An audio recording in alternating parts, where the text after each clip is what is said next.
ආයිබෝවන් දිනපතා විකාශනය වන ලංකාවේ ප්‍රථම සහ එකම බෞද්ධ ප්‍රවෘත්ති විකාශයෙන් අද ඔබ හමුවන මම ප්‍රසාද් සඳුන් ජීවන්ත ප්‍රථමයෙන් අවධානය ප්‍රධාන ප්‍රවෘත්තියේ සිරස්තල වෙත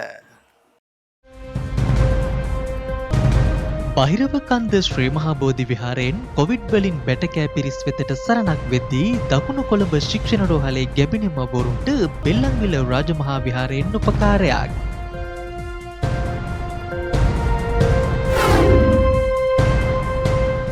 සෞභාග්‍යා සංවර්ධන සතිය වෙනුවෙන් බණ්ඩාරවෙල ආස්තරණ පවුලකට නිවසක්.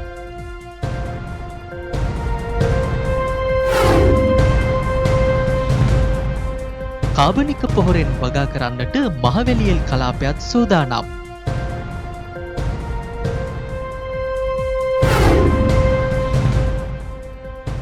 ආර්ථික අපහසුතාව නිසා අධ්‍යාපනයට තිත තියන්නට ඉඩ නොදෙන බෞද්ධ අමාත්‍ය විද්‍යාලයේ සිප්නන දායාද.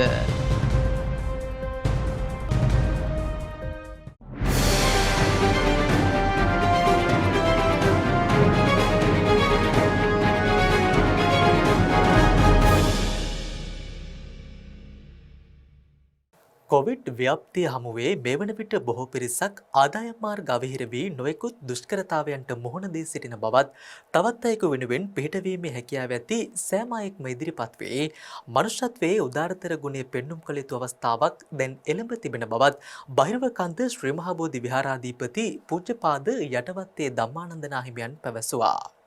කොවිඩ් ව්‍යාප්තිය හේතුවෙන් ආදායම් මාර්ග අහිමි වූ ප්‍රදේශවාසීන් වෙත වේලි ආහාර ද්‍රව්‍ය ලබා දීමේ වැඩසටහනකට එක්වෙමින් නාහිමියන් මේ බව සඳහන් කළා.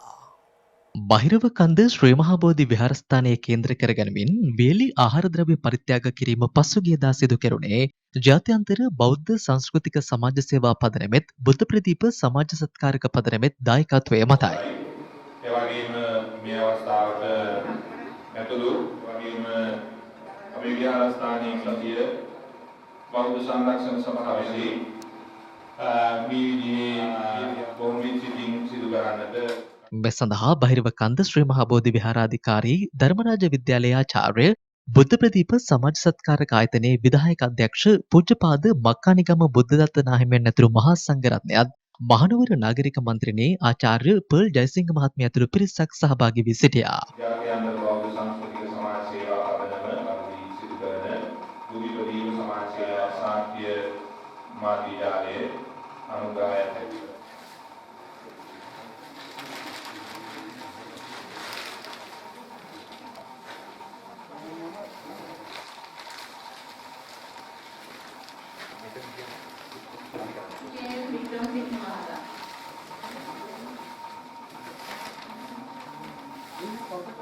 අනතුරුව පූජ්‍යපාද යටවත්තේ ධම්මානන්ද නාහිමියන් මෙලෙස අදහස් පළ කළා. කොරෝනාවෙන් මියගිය හැම දෙනාටම මේ අපි අත්පත් කරගන්නා වාසසංසයන් අත්වේවායි ප්‍රාර්ථනා කරමින් ඒ වගේම ලංකාවේ අතුරු ලෝකයේ සියලුම දෙනා තාමත්ම ඉක්මනට නිදුක් නිරෝගී භාවය ලබලා මේ කොරෝනාව පහව ගිහිල්ලා අපි හැමෝටම නිදහසේ සතුටින් ජීවත් වෙන්න පුළුවන් වූ පරිසරයක් උදා වන්නට අපි හැමෝම අත්පත් කරගන්නා සියලුම සංස්කාරයන් මේ උතුම් පොදවසේදී හේතු වේවා වාසනාව වේවායි ප්‍රාර්ථනා කරමින් මගේ කෙටි අදහස් ප්‍රයත්න කිරීම සහ පිළිගැනීමට අවසන් කරනවා. දකුණු කොළඹ ශික්ෂණ රෝහල හෙවත් කළුබෝවිල මහරෝහල තුළ කොරෝනා වෛරසය වෙළඳී ප්‍රතිකාර ලබන ගැබිණි මවුරුන්ගේ සුවපහසුව වෙනුවෙන් අවශ්‍ය උපකරණ පරිත්‍යාග කිරීමේ වැඩසටහනක් දියත් කෙරුණා. ඒ බෙල්ලන්විල රාජමහා විහාරාධිපති පූජ්‍යපාද බෙල්ලන්විල ධම්මරතන නාහිමියන්ගේ උපදෙස් මතයි. බෙල්ලන්විල රාජමහා විහාරස්ථ දායක සභාව සහ පෙරහර කමිටුව මෙන්ම විදෙස් බෞද්ධ සංවිධානයක එකමුතුවෙන් මෙම පරිත්‍යාගය සිදු කළා. ඒ රුපියල් ලක්ෂ 4.5ක පමණ වටිනාකමකින් යුත් සූතිකාගාරයක් සහ රෝදපොටුවක් ලෙසින් දකුණු කොළඹ ශික්ෂණ රෝහලේ අධ්‍යක්ෂක විශේෂඥ වෛද්‍ය සාගරී කිරිවන්දනීය මහත්මිය වෙතයි පූජ්‍යපාද බෙල්ලන්විල ධම්මරතන නාහිමියන් ප්‍රමුඛ දායක සභාව විසින් සංකේතාත්මකව පරිත්‍යාගය ලබා දුන්නේ.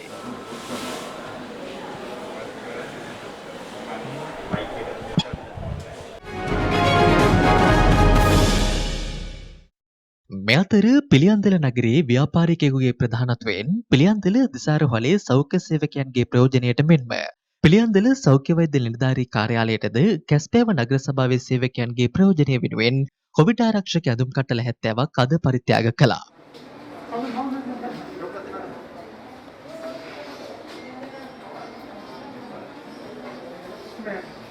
මෙම ඇඳුම් කට්ටල බාර ගැනීම සඳහා පිළියන්දල සෞඛ්‍ය වෛද්‍ය නිලධාරී වෛද්‍ය ඉන්දික එල්ලාවල පිළියන්දල දිසාරුහලේ ප්‍රධාන වෛද්‍ය නිලධාරිණී වෛද්‍ය නනන්දිනී සෝමරත්න මහත්මිය ඇතුළු පිරිසක් සහභාගී වුණා.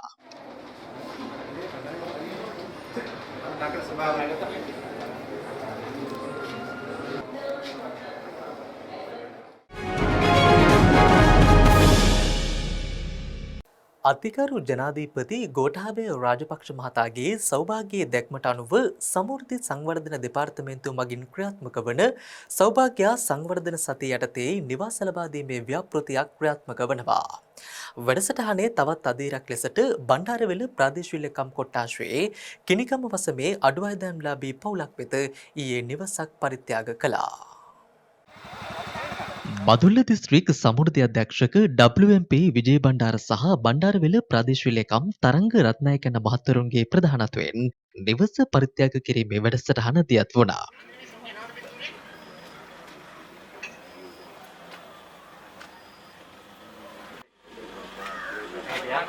කිසිවෙකුටත් අත නොපා ජීවත් වුණු මෙම නිවසේ ස්වාමියා ගසකින් වැටීමේ යාම හේතුවෙන් බිරිඳත් මානසික ආබාධයකින් පෙළෙන දරුවත් අසරණ තත්ත්වයේ සිටින පසුබිමකයි සමෘද්ධි සංවර්ධන දෙපාර්තමේන්තුව මගින් නිවස ලබා දීමට කටයුතු කළේ. ඒ දර්ශන දැන් අපිට පේනවා ඇති මේ මහත්මයා මේ දරුවෙක් තමයි ඒ ගෙදර ඉන්නේ ලක්ෂ 2ක මුදලකින් තමයි අපි මේ කටයුත්ත ආරම්භ කරේ.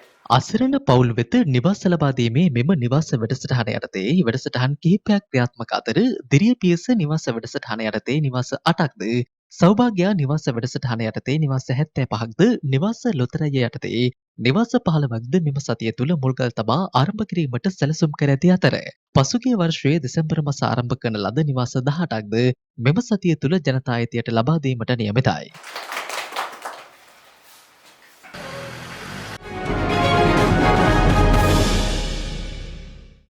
රසායනික පොහොර භාවිතයෙන් නැත්ව කාබනික පොහොර භාවිතා කරමින් වගා කටයුතු සිදු කරගෙන යාමේ ජාතික වැඩසටහනට සමගාමීව මහවැලි එල් කලාපයට අයත් හැලඹවැව කොම්පෝස්ට් ව්‍යාපෘතිය ඊයේ ආරම්භ කළා.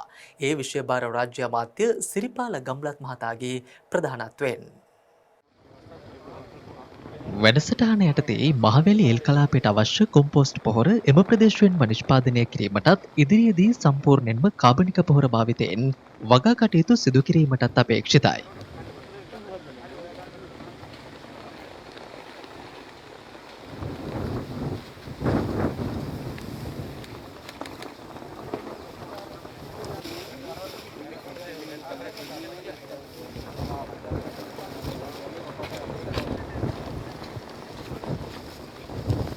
ඒ අනුව මහවැලි කලාපයට අයත් කුඹුරු හා ගොඩබෝග ගොවිතැන සඳහා අවශ්‍ය කාබනික පොහොර මෙට්‍රික් ටොන් 14000ක් නිෂ්පාදනය කිරීමට කටයුතු කරන්නේ යුද හමුදාව සිවිල් ආරක්ෂක බලකාය මහවැලි අධිකාරිය සහ කෘෂිකර්ම දෙපාර්තමේන්තුවේත් ගොවි සංවිධාන හා සිවිල් ජනතාවත් ඒකාබද්ධවයි.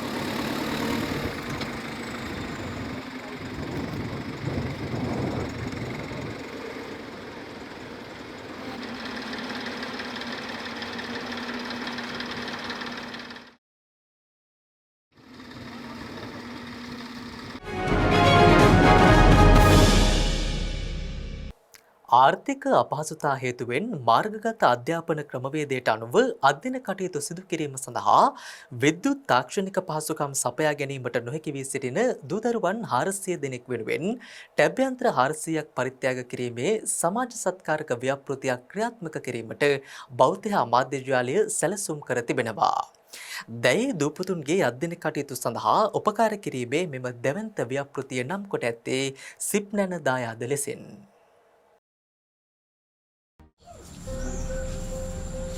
අධ්‍යාපනය ලැබීම සියලු දරුදැරියන්ගේ අයිතියක්. කොරෝනා වසංගතය හමුවේ පාසල් වසා ඇති පසුබිමක මාර්ගගත අධ්‍යයන ක්‍රමවේදය ඔස්සේ අධ්‍යාපන කටයුතු සිදු කිරීමට මෙරට දරුදැරියෝ යොමු වී සිටිනවා. කෙරෙහි විශාල බලපෑමක් ඇති කරයි. යහවන අයවන ශ්‍රේණියේදී ඔබ සෞඛ්‍ය පිළිබඳව පරිසරයක බොහෝ පිරිසකට එලෙස අධ්‍යාපන කටයුතු සිදු කිරීමට පහසුකම හිමි වුවත් ඇතැම් ප්‍රදේශවල සිසු දරු දැරියන්ට මාර්ගගත ක්‍රමවේදයට අධ්‍යයන කටයුතු සිදු කිරීමට නොහැකි වී ඇත්තේ ඒ සඳහා පහසුකම් සපයා ගැනීමට නොහැකි වී ඇති පසුබිමක් තුළයි.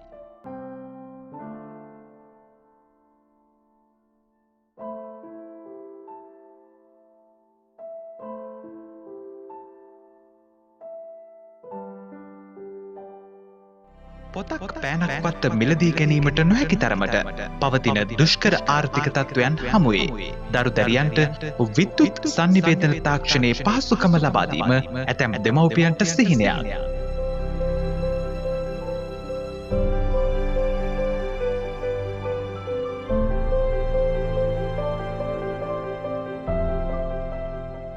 දුෂ්කර ආර්ථික තත්ත්වය හමුවේ දරුවන්ගේ අධ්‍යාපනයේ අයිතිය ගිලිහී යාමට නොදී සිප්නන දායාද මෙලෙස ක්‍රියාත්මක වන්නේ බෞද්ධ රූපවාහිනියේ 14 වැනි සංවත්සරයට සමගාමී වයි.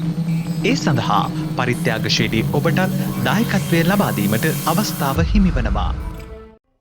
ඔබ අප ලද අධ්‍යාපනයේ අයිතිය රටේ ජීවනාලියට ලබා දෙන්නට එක්වන ඔබේ පරිත්‍යාගයන් බෞද්ධයා පුණ්‍යාධාර අරමුදල නමින් නැති සම්පත් බැංකුවේ ගිණුම් අංකය 02.70.60.3.195 ලංකා බැංකුවේ ගිණුම් අංකය 04.81.02.19.68 මහජන බැංකුවේ ගිණුම් අංකය 17.61.130.02.46.69 යන බැංකු ගිණුම් අංක වෙත යොමු කළ හැකි.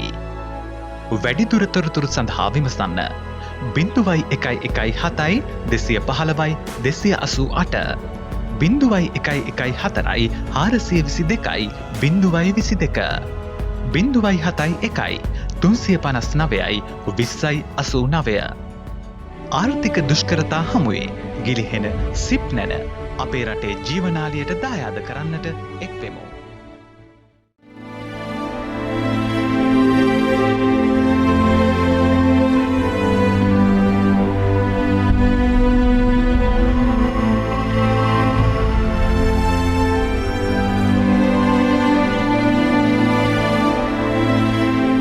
අද මම මේ පූජා කරන්න කල්පනා කරේ මේ දුප්පත් දුර පළාත්වල අසරණව ඉගෙන ගන්න ළමයින්ට අපහසුකම් ගොඩක් තියෙනවා අධ්‍යාපනයේට. ඒකට ආධාරයක් වශයෙන් ඒ ටැබ් යන්ත්‍රයක් අරන් දීම සඳහා මුදලක් පරිත්‍යාග කරන්න. හැකි සෑම කෙනෙක්ම ඒ වෙනුවෙන් සහයෝගය දීලා ඒ දරුවන්ට අධ්‍යාපනය ගන්න පහසුකම් සලස්වන්න මම ඉතා ආදරෙන් ඉල්ලනවා හැම දෙනාගේම. ඔබ අප ලද අධ්‍යාපනයේ අයිතිය රටේ ජීවනාලියට ලබා දෙන්නට එක්වන ඔබේ පරිත්‍යාගයන් බෞද්ධයා පුණ්‍යාධාර අරමුදල නමින් නැති සම්පත් බැංකුවේ ගිණුම් අංකය 02.70.60.3.195 ලංකා බැංකුවේ ගිණුම් අංකය 04.81.2.19.68 මහජන බැංකුවේ ගිණුම් අංකය 17.61.130.02.46.69 යන බැංකු ගිණුම් අංක වෙත යොමු කළ හැකි. වැඩිදුර තොරතුරු සඳහා විමසන්න 0117 215 288 0114 422 022 071 359 2089 ආර්ථික දුෂ්කරතා හමුවේ ගිලිහෙන සිප්නැන අපේ රටේ ජීවනාලියට දායාද කරන්නට එක්වෙමු.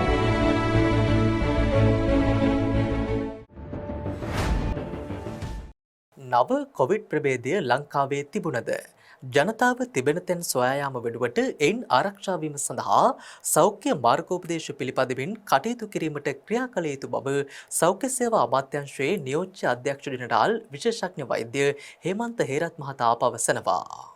මේ රෝගය මේ ප්‍රභේදය ලංකාවේ තියෙන බව දැන් අපි දන්නවා. මේක කොහොම කරත් අපිට ඇහැට පෙනෙන්නේ නැහැ. අපිට ඉන්න රෝගියාව එලිපිට අඳුනා ගන්න බෑ. ඒ නිසාම මේ රෝගීන් අතර සහ ආශ්‍රිතයන් අතර මේ ප්‍රභේදය ශරීරගත අය අනන්තවත් ඉන්න පුළුවන්. ඒ අයගේ හරහා ඒ අය සෞඛ්‍ය පුරුදු පිළි නොපැද්දොත් ඒ වගේම ඒ අය ආශ්‍රය කරන අය සෞඛ්‍ය පුරුදු පිළි නොපැද්දොත් දෙගොල්ලන්ටම මේක හරහා ඒ අයට මේ රෝගය බෝ කිරීමට දායක වෙන්න පුළුවන්. අන්න ඒ නිසා තමයි අපි මේක නිතරම කියන්නේ මේක කොහෙද ඉන්නේ කියලා නැවත හොයා ගැනීමට වඩා වැදගත් වෙන්නේ අපි මොනම ආකාරයෙන්වත් කොවිඩ් රෝගය අපිට ශරීරගත වෙන්න තියෙන ඉඩ අවම කරගන්න අපේ යම් ආකාරයකට ශරීරගත වෙලා තියෙනවා නම් අනික් අයට ශරීරගත වීමට තියෙන ඉඩ අවම කර ගැනීමට අවශ්‍ය සෞඛ්‍ය පුරුදු පිළිපදින්න කියලා. ඒත් සමගින් අදට නියමිත සුසන්දේශ ප්‍රවෘත්ති විකාශය නිමාවට පත්වෙනවා. YouTube සහ සුසන්දේශය Facebook පිටුව ඔස්සේ දිනපතා විකාශනය වන ලංකාවේ ප්‍රථම සහ එකම බෞද්ධ ප්‍රවෘත්ති විකාශයත් සමගින් ඔබට දිනපතා එක් විය හැකියි. ඔබ සැමට සුවදායි රාත්‍රියක්. සම්මා සම්බුදු සරණයි.